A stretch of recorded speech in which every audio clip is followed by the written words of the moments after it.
श्री रोहित कुजूर जी, कोषाध्यक्ष श्री मंडल मीन जी,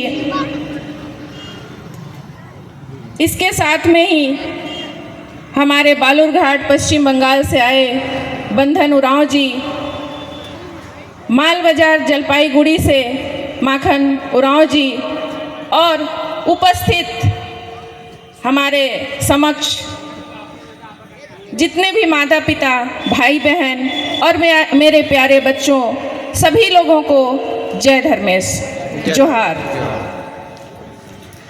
आज वीर बुद्धू भगत जी की जयंती मनाने के लिए हम लोग यहाँ एकत्रित हुए हैं और यह सुनहरा अवसर जो हम लोगों को मिला है यहाँ एकत्रित होने का, उसका कारण यह है, जैसे आप लोगों को मालूम पड़ा होगा, इसकी सोच, हम लोगों को एकत्रित करने का सोच आदरणीय बंधन उरांव जी और आदरणीय माखन उरांव जी, उनके साथ में ही यहाँ राजेश मिंज जी के अगुवाई में जो इतना बड़ा कॉलेज प्रांगण में हमारे वीर पुरुष की स्थापना जो हुई है और इन्होंने आज ऐलान किया है कि हमारे वीर पुरुष, जितने भी वीर पुरुष हैं, उन लोगों की मूर्ति हर जगह लगाएंगे, जब ही तो हमारे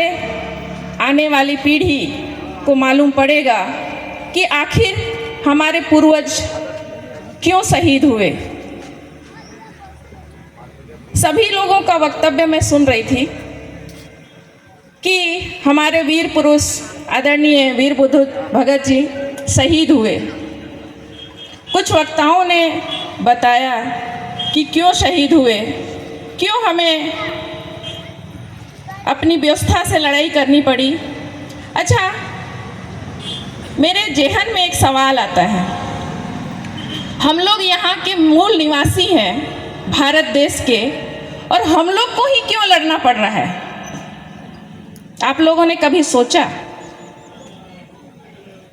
हमारे भाई लोग जो रोड साइड खड़े हुए हैं, अगर रोड को घेर के खड़े ना हो तो आप लोग पास में आइए। मैं कोई भाषण देने यहाँ पर नहीं आई हूँ, चेयर खाली है, चेयर। आप लोगों से वार्तालाप करने आई हूँ। आज तक आप लोग सुनते होंगे नेताओं के भाषण, सामाजिक कार्यकर्ताओं के भाषण, चेयर में बैठे। हमें भाषण देना नहीं है, चेयर खाली। आप लोगों से संवाद करना है। इसीलिए कृपया रोड को घेर के खड़े ना होए, आप लोगों से हम संवाद करने आए हैं। चेयर में बैठे। आप लोगों ने कभी सोचा कि यहाँ का बीज, मूल बीज हम लोग हैं और हमें ही अपनी व्यवस्था से लड़नी पड़ रही है, क्यों? इसका कारण है, कोई शासन प्रशासन हम पर राज करता है, इसलिए राज करता है क्योंकि हम लोग कभी शासक बनने का सपना नहीं देखा। जब सपना नहीं देखेंगे तो शासक कैसे बनेंगे? तो कोई दूसरा ही शासन करेगा। जब व्यवस्था बनी यहाँ पर भारत देश में, तो आप लोगों ने देखा होगा कि सबसे ज़्यादा जमीन किसके पास थी? आदिवासियों के पास। आदिवासियों के पास थी। अभी सबसे ज़्यादा जमीन किसके पास है? गैर आदिवासी। आदिवासियों के पास है। हम लोग गर्व से कहते हैं, मैं तो राजा है को, मोरठन तो बहुत जमीन है। जब तो राजा है किस तो काले शासन नहीं करो थिस। हमर पुरखा मन रोहतासगढ़ में राज करोत रहे, इतना तो सोई ना नहीं, सोई ना कि नहीं सोई ना। तो हमें इतना कमजोर कैसे ही, हमें इतना पिछड़ा कैसे ही, कभी विचार करला का? हम लोग इतने पिछड़े क्यों हैं और इतने असंगठित क्यों हैं? इसके बारे में किसी ने विचार किया? नारे लगाने से, शिकायत करने से और सिर्फ बात बोलने से विकास नहीं होता है। विकास होता है उसका कुशल नेतृत्व करने से विकास होता है। आज हमारे भाई बहन लोग यहाँ पर कितना ही आशा के साथ यहाँ पर आए हैं कि एक उरांव समाज समन्वय समिति नामक कोई संस्था है जिसके माध्यम से पूरे देश में उरांव लोगों को जोड़ने का काम हो रहा है। सुना है नहीं सुना है? सुने मेरे कई भाई बहन लोगों ने बोला, मेरे कान तक आई कि लाखों ऐसे सामाजिक संगठन बनते रहते, रोज बनते रहते हैं, ये कौन सा सामाजिक संगठन आ गया है आज फिर से एक नया संगठन। बिल्कुल सही बोला। हम लोग शिक्षित तो हो जाते हैं, लेकिन क्या जिस जाति प्रमाण पत्र से हम यहाँ तक पहुँचे हैं, हमारे जितने भी पढ़े लिखे अधिकारीगण हैं, जितने भी अगुवा करता हैं, क्या उस कास्ट सर्टिफिकेट जाति प्रमाण पत्र का मूल्य समझते हैं? क्या उन्होंने अपने समाज के लिए कर्ज उतारा है? जितने भी पढ़े लिखे लोग यहाँ पर आए हैं, जो नौकरी पेशा में हैं, जो व्यवसाय में हैं, उनसे मैं अनुरोध करती हूँ कि जिस शिक्षित जाति प्रमाण पत्र से, जिस आदिवासी समुदाय का प्रमाण पत्र लेकर आप अगर यहाँ तक पहुँचे हैं, तो आपका कर्तव्य होता है कि अपने समाज के लिए, अपने कौम के लिए, अपने आने वाली पीढ़ी के लिए आपका भी कोई कर्तव्य है। घर में बैठकर अपने परिवार को तो सभी देखते हैं मित्रों, घर में अपने 4 सदस्य, माँ बाप, भाई बहन और बच्चे जो होते हैं, उनको सभी देखते हैं। लेकिन आप जिस सर्टिफिकेट से यहाँ तक पहुँचे हैं, उस सर्टिफिकेट का कर्ज उतारिए, तभी हमारा समाज आगे बढ़ सकता है। आप लोग हर राज्यों में, हर जिलों में अच्छा काम कर रहे हैं, मुझे पता है, लेकिन राज्य की सीमा रेखा कब तोड़ेंगे? जिले की सीमा रेखा कब तोड़ेंगे?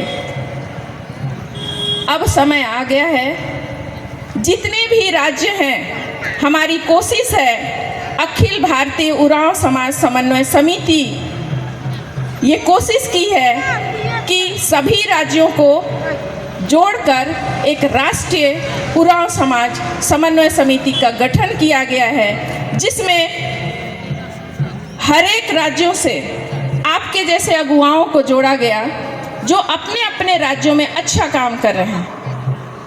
आप लोग सोच रहे होंगे इससे क्या होगा? इससे ये होगा और हुआ है कि आज मैं इस धरती में जो उपस्थित हूँ, सिर्फ मैं आदरणीय बंधन उरांव जी को जानती थी पश्चिम बंगाल में, और मैं किसी को नहीं जानती थी। ये कैसे संभव हुआ? ये टेक्नोलॉजी जो है ना, ये बहुत कमाल का चीज़ है। हर चीज़ का प्लस और माइनस होता है, नेगेटिव पॉजिटिव होता है। अगर टेक्नोलॉजी को आप लोगों ने अच्छे से यूज़ किया तो कई बच्चे इस टेक्नोलॉजी के माध्यम से घर बैठे शिक्षा हासिल कर रहे हैं, कई बच्चे टेक्निकल नॉलेज ले रहे हैं, कई लोग रोजगार का साधन ढूंढ रहे हैं। लेकिन कई बच्चे नेगेटिव चीज़ों में जा रहे हैं। माँ बाप मोबाइल धरवा देते हैं, पकड़ा देते हैं, उसके बाद बच्चा क्या कर रहा है कोई पता नहीं है। ये नेगेटिव चीज़ें हैं। हम लोगों को देखना है कि बच्चा क्या कर रहा है। बच्चे को भी देखना चाहिए, समझना चाहिए कि उनके माँ बाप 10,000 से ऊपर का मोबाइल दिया है तो सीखने के लिए है, ऐसे फालतू चीज़ों के लिए नहीं है। वैसे ही समाज में आप सोचिए, कार्तिक उरांव जब जिंदा थे और उनके साथ जितने भी कार्यकर्ता भिखराम भगत थे, सामाजिक कार्यकर्ता, तो वो लोगों ने कितना दूर दराज में पैदल चल के सामाजिक कार्य किया होगा। कार्तिक उरांव का नाम सुने हैं? भिखराम भगत का नाम सुने हैं? उस जमाने में क्या रेलगाड़ी इतना ज़्यादा उपलब्ध था? क्या बसें उपलब्ध थी? क्या जितने भी आजकल संसाधन हैं, कार, बस, मोटरसाइकिल, ये उपलब्ध थे? बिल्कुल नहीं थे, गिने चुने थे। जब आप लोग रांची से, झारखंड से, उड़ीसा से, छत्तीसगढ़ से जब यहाँ आए, हमारे पूर्वज लोग यहाँ आए, तब एक ही दो रेलगाड़ी हुआ करती थी। कितने दूर से आए और और वापस जा ही नहीं सके। क्यों? क्योंकि संसाधन की कमी थी। बहुत लोग हमारे पूर्वज लोग जो यहाँ आए काम करने के लिए और यहीं बस गए, उसी के संतान हम लोग हैं। मुझे पता चला कि 1835 ईस्वी, सोचिए कितने दशक बीत गए और हम लोग उस जमाने से यहाँ पर आए हैं और हम लोगों का विकास क्यों नहीं हो पाया? विकास इसलिए नहीं हो पाया क्योंकि हम लोग जो है अपने कमियों में जीना सीख गए हैं। जब अभी वीर बुद्धू भगत जी की हम बात कर रहे थे, हम सुन रहे थे कि ये इतने अच्छे योद्धा थे कि बड़े बड़े तोप और बड़े बड़े हथियार वालों से लड़े, लेकिन हमारे लोग किससे लड़े? टंगिया से लड़े। टंगिया से लड़ना, टंगिया मतलब क्या होता है? हमारा मूल हथियार है, ठीक है। तो जब हम टंगिया से लड़ सकते हैं, उसको धारदार हथियार बना के, तो उस टाइम दिमाग भी लगा होगा, सिर्फ टंगिया नहीं लगा होगा। तो जितने भी गांव वाले हैं, हमारे समुदाय वाले हैं, यहाँ पर सिर्फ उरांव की बात नहीं हो रही है, यहाँ समस्त आदिवासी लोग मिलकर जिस प्रकार से लगान ज़्यादा ले रहे थे, 90% लगान जैसे ले रहे थे, उनको उन्होंने बर्दाश्त नहीं किया और पूरा उलगुलान कर दिया। उस टाइम सोचिए मोबाइल भी नहीं थी, तो किस प्रकार जंगल में जाकर, दूर दराज क्षेत्रों में जाकर उन्होंने लड़ा होगा, बताया होगा कि एक दिन इकट्ठे होने हैं। तो हम लोग इतने सारे संसाधन होते हुए भी एकत्रित होने में क्यों कंजूसी करते हैं? अभी हमारे पास क्या क्या कमी है? अभी कल ही मैं बात कर रही थी एक गांव में जाकर, तो हमारी बहनें बता रही थीं कि यहाँ पर न्यूनतम मजदूरी बहुत कम है। 6-7 हज़ार में गुजारा होता है क्या?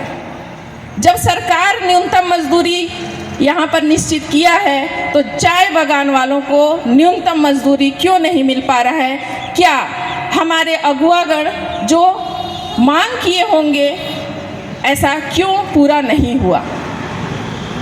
उसके पीछे लगना पड़ता है।